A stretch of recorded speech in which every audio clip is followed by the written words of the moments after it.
we were going to tackle the basic occupational health and safety engineering, which is a relevant topic. This discussion will help us better understanding both the benefits and challenges basic occupational brings to workers. The objective of basic occupational health and safety is to create and maintain a safe and healthy working environment for employees. This includes preventing accidents, injuries, and illnesses at work, ensuring compliance with relevant regulations, and promoting workers' well-being. It aims to reduce workplace hazard, provide proper training, and establish safety protocols to protect both employees and employers. And now let's discuss the demographics, which refer to the statistic characteristic of a population or specific group of people.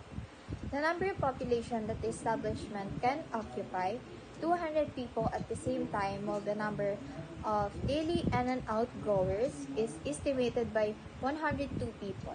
Population by age and gender group: age 25 people 16 years old, and 30 people 18 to 12 years old, and 25 people age of 20 above, and for the gender group 37 female and 43 male, total of 80. Next slide, housekeeping. Housekeeping refers to the process of maintaining cleanliness, organization, and order in a workspace, ensuring it is safe, efficient, and conducive to productivity. In the context of industrial settings, like a welding room, housekeeping is not limited to cleaning. It also includes organizing tools, properly storing materials, disposing of waste, and maintaining equipment to prevent accidents and improve workflow. Maintaining cleanliness, order, and safety in an area where welding operations are being performed is known to us as keeping in the welding area. Good housekeeping ensures that the welding area is clean, organized, and free of hazards, which is critical for the safety of workers and the quality of the work. Now, let's discuss the 5S psychology, which are sort, set in order, shine, standardize, and sustain, to better understand what its benefits and importance are. Sort. They remove the unnecessary things that may distract them while working, relocate or dispose of tools, equipments, and materials that are no longer needed. Sort means identifying and separate necessary items from unnecessary one in workplace. That means, kung ano lang yung gagamitin, ayun lang yung ilalabas sila para hindi sila ma-distract. Kung ano lang yung kukunin at para hindi makalat sa workplace nila. Next, set in order. They organize the tools that they use based on their category, like cleaning materials, welding materials, and personal protective equipment, so that the tools can be easily accessed by the workers. Set in orders means arranging items in a way that makes them easily accessible. Dito naman dapat yung welding materials, cleaning materials, may kanya-kanyang lalagyanan para alam kung saan kukunin at hindi nawawala yung mga gamit na gamitin kapag nag-ooperate na. Next, shine. They maintain the cleanliness of their workplace before and after they use. They keep items like brooms, mops, and other welding materials. Shine focuses on cleaning and maintaining the workplace to ensure it is free from dirt, dust, and debris. Need nila i-maintain your workplace nila para maiwasan yung mga possible illnesses and comfortable yung mga workers na kumalaw sa work area nila. Standardize. They assign a certain group in every area of the building to clean before and after the classes. Also to establish consistent procedures and maintain an organized and safe working environment. Standardized, they need to assign the workers saang area sila maglinis para ma-sure na lahat ng area na pinagagamitin nila ay malinis and para ma-maintain yung safe working environment. Sustain. They always have a general cleaning in the building every week to maintain cleanliness using 5S philosophy. Sustain, they need to maintain or ensure that the previous step, sort, set in order, shine, standardize, are maintained constantly over time. Ayun nga, yung last na nabanggit ko, na need nila na i-maintain your workplace para sa safety ng mga workers to prevent illnesses or accidents. Material manually handling. Material handling or manually powered equipment involves the use of non-motorized tools and equipment to move, store, control, and protect materials within a workplace. This process is common in smaller operations or tasks where motorized equipment isn't practical or necessary. Example, in our next slide, we have the picture of anvil.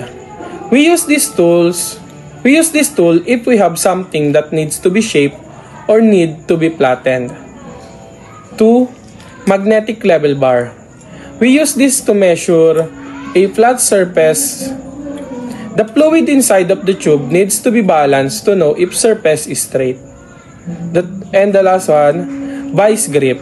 This tool helps you hold metals that needed to be cut. Material handling mechanically.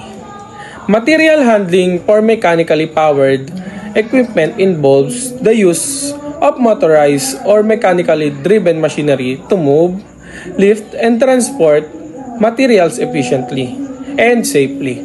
This is typically employed in industries such as manufacturing, construction, warehousing, and logistics to handle heavy loads, improve productivity, and reduce manual effort.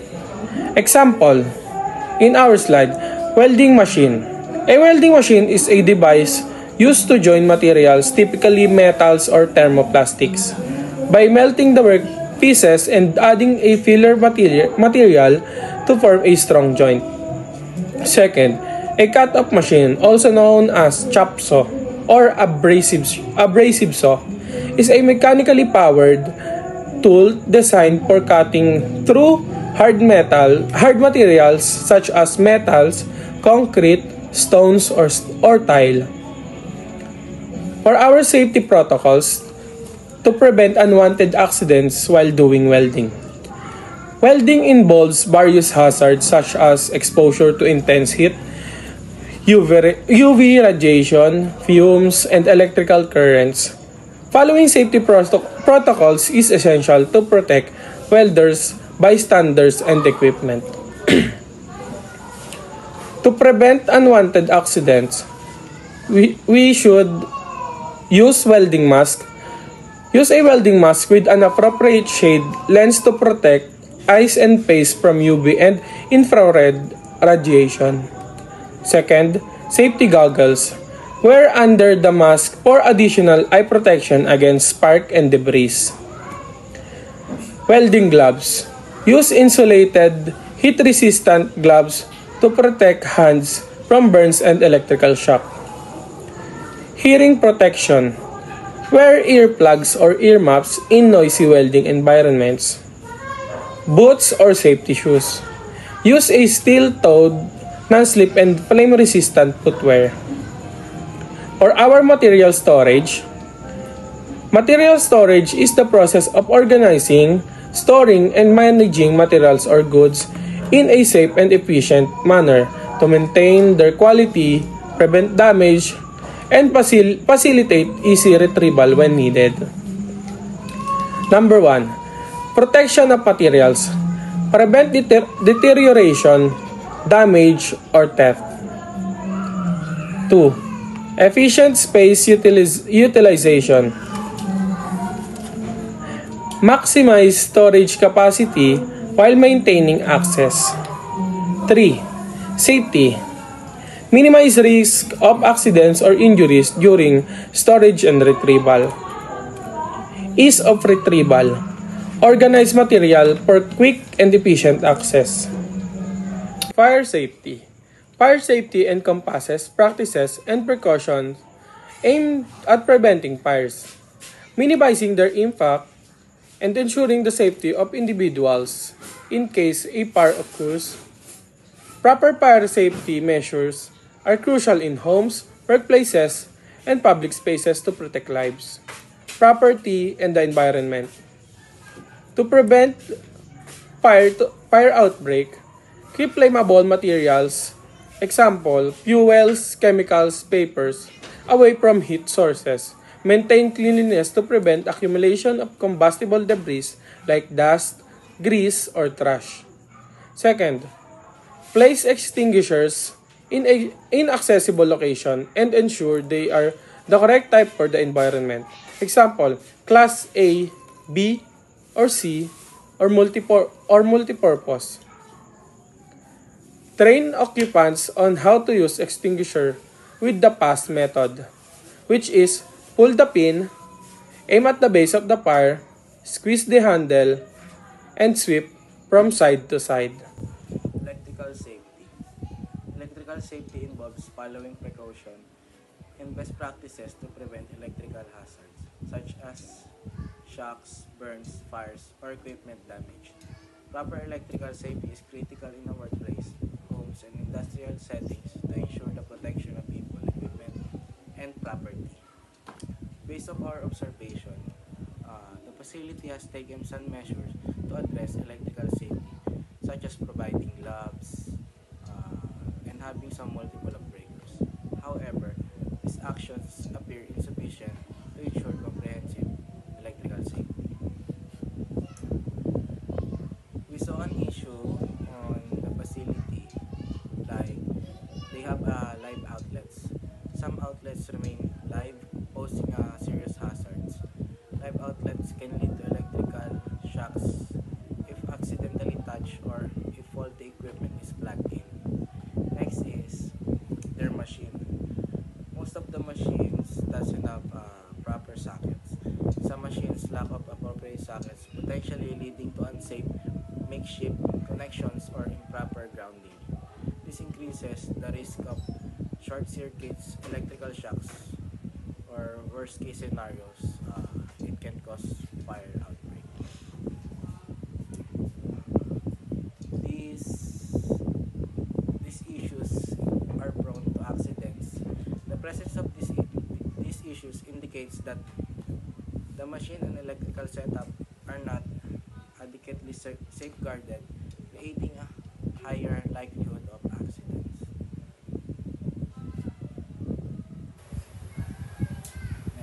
Next slide. Occupational health, an area of work in public health to promote and maintain highest degree of physical, mental, and social well-being of workers in all occupation.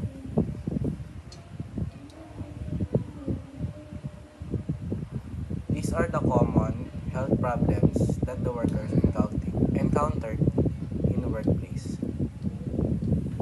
Sore eyes, resulting from welding activities, are a common issue often caused by exposure to intense light, ultraviolet radiation, fumes, or smoke released during the welding processes. 20.8% of the workers experience sore eyes during their work time. Prolonged exposure without proper eye protection can result in temporary or even permanent eye damage. Next is cough and cold. Because of the smoke that the workers inhale.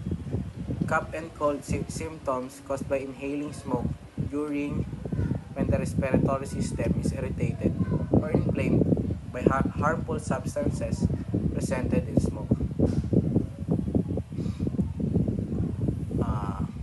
When the workers inhaled the smoke, this can irritate their nasal passages, throat and lungs, and this can lead symptoms like coughing, cold, sneezing, and uh, serious case scenarios. This can cause severe pneumonia. Next is rashes.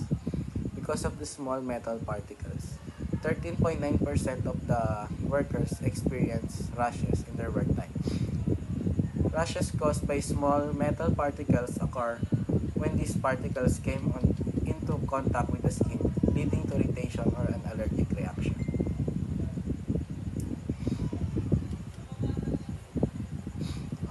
Prevention. To prevent these issues, number one issue about sore eyes. They use safety goggles while at workplace. Welders should wear welding helmets with appropriate filter shades to protect their eyes from intense UV light and radiation. Safety goggles or glasses with side shield protect against sparks, debris, and fumes. Next is cough and cold. To prevent cough and cold, they wear mask. They wear a mask in a workplace. Uh, the management should provide respiratory protections. They should equip workers with high quality masks or respirators like N95 or P100. It is designed to filter out smoke and fine particles. Uh, the num just ensure it was properly fit and regular replacement or protective equipment for the welders. Next is rashes. To prevent rashes, they always wear protective clothing while while at work. Workers should wear long sleeve, flame resistant clothing that covers the skin completely. They also need to use gloves, aprons, and face shield to minimize skin exposures. Regular cleaning is also essential.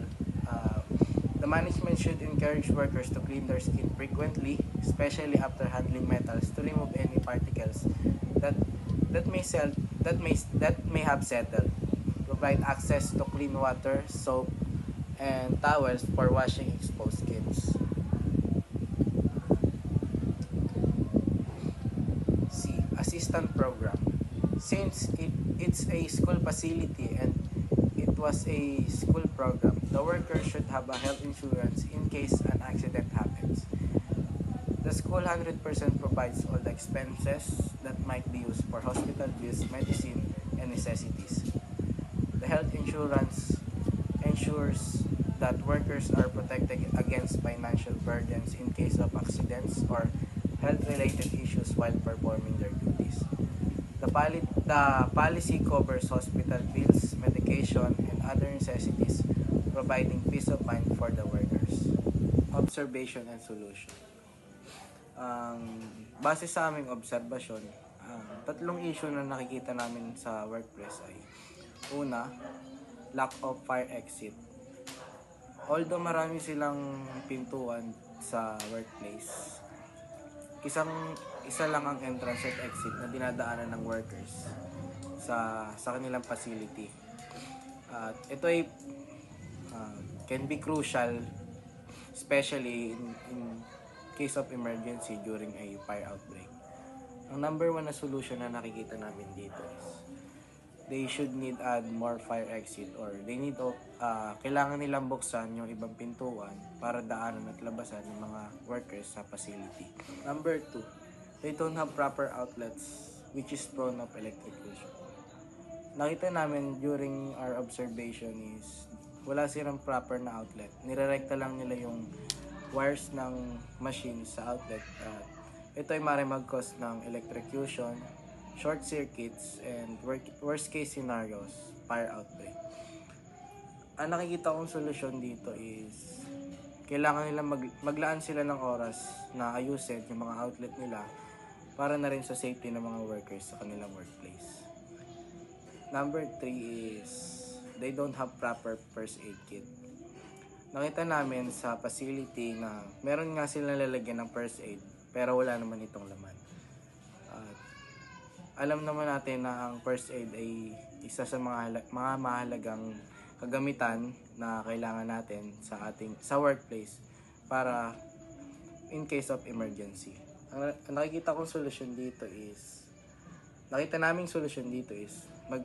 magkaroon sila ng or mag-provide yung management ng first aid kit para na rin sa kaligtasan ng mga workers doon sa kanilang facility.